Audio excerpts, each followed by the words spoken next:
بسم الله الرحمن الرحيم الحمد لله رب العالمين والصلاة والسلام على سيدنا محمد وعلى آله وصحبه وسلم waxaan ka soo baxnay kulan aan la qaadanay madaxweynaha Jamhuuriyadda Federaalka Soomaaliya mudane Maxamed Cabdullaahi Farmaajo kulankaas oo ku saabsanaa warbixin aan madaxweynaha ka siinaynay heshiis maanta ku dhexmaray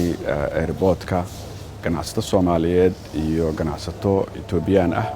dowladda Itoobiya ka socda kaasoo ku saabsanaa in lagu qaado kalluunka Soomaaliya loogu dhoofiyo waddanka Itoobiya waxay ahayd fursad qaali ah runtii oo aan hore u soo marin ganacsatada Soomaaliyeed Soomaaliya wuxuun baa la keeni jiray waxba lagu soo guri jiray waxba laga ma qaadan jirin marka waxaan aad ugu faraxsanahay runtii madaxweynaha aan uga bixinay arintaas madaxweynuhu waa bogaadiyay aad buu u soo dhaweeyay